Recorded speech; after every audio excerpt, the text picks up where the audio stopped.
শুধুই কেবল অন্যের চিন্তা, এটা খুব বুদ্ধিমানের কাজ না। নিজেকে বাদ দিয়ে এটা কখনোই শুধু সারাক্ষণই আমি শুধু অন্যের ভাবনাই ভাবলাম, নিজের জন্য কিছুই ভাবলাম না, এটা উচিত না। কোরআনুল কারীমের মধ্যে আল্লাহ তাআলা বলছেন, ইয়া আইয়ুহাল্লাযীনা আমানু আলাইকুম আনফুসাকুম, হে ঈমানদারগণ তোমরা প্রত্যেকেই নিজেকে আঁকড়িয়ে ধরো, নিজেকে সাজিয়ে তোলো, গড়ে তোলো। ইয়া আইয়ুহাল্লাযীনা আমানু কু আনফুসাকুম ওয়া আহলিকুম নার, হে ঈমানদারগণ তোমরা নিজেকে বাঁচাও জাহান্নামের আগুন থেকে, এবং অতঃপর পরিবারের সদস্যদেরকে বাঁচাও। তাহলে নিজেকে বাঁচাও, এটা আলাদাভাবে বলছে। তার মানে কখনো এমন হালাত হইতে পারে যে তোমার হাজারো চেষ্টার পরেও পরিবারের কেউ তোমার নিয়ন্ত্রণে নাই, অথবা সমাজের কেউ তোমার পক্ষে নাই, তবুও নিজেকে একা হলেও জাহান্নামের আযাব থেকে বাঁচাও। এখন আর আমার সাথে কেউ নাই,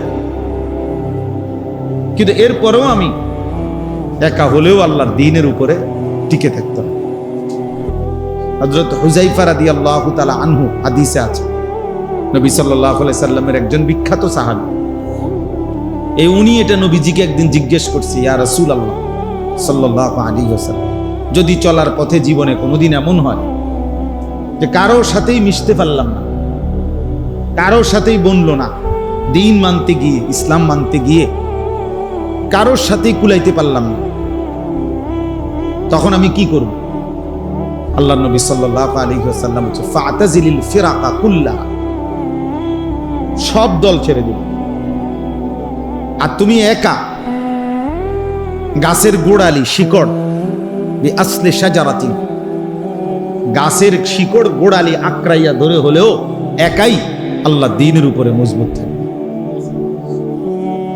একাই। হযরত আবু যর গিফারি রাদিয়াল্লাহু তাআলা আনহু, তিনি একজন সাহাবী ছিলেন, বিখ্যাত সাহাবী। ওনার একটা মত ছিল, এই একটা মত কোনো সাহাবী মেনে নেয় নাই, কেউ না, একবারে ওনার পক্ষে কোনো সাহাবী ছিল না ওনার এই মতের কারণে।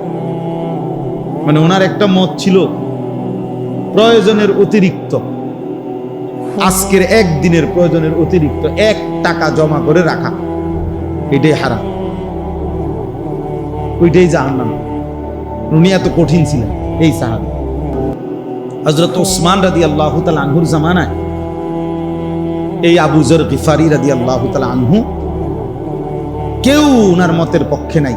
শেষ পর্যন্ত উনি মদিনা থেকে শত শত মাইল দূরে বিচ্ছিন্ন একাকী, একদম নিঝুম একটি জায়গায় একাকী চলে গেছে, এবং মৃত্যু পর্যন্ত সেখানে একাই তিনি ছিলেন, আর কেউ ছিল না। ওনার পরিবার, বিবি বাচ্চা ছাড়া আর কেউ ছিল না।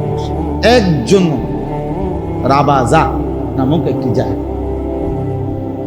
আমাদের কুমিল্লার একজন বড় আলেম আছে, হযরত মাওলানা মুফতি আমজাদ হুসাইন, মুরাদনগর বড় মাদ্রাসার মুহতামিম সাহেব।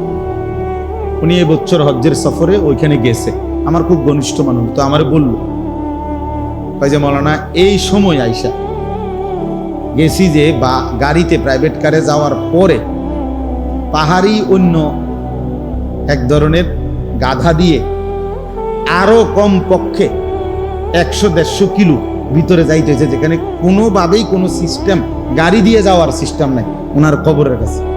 এইবার বুঝেন নাই কথাটা? মানে এখনো আইসা কি নাই, রাস্তা নাই, কোনো রাস্তা। তো 1450 বছর আগে কি ছিল, 1200-1300 বছর আগে কি ছিল?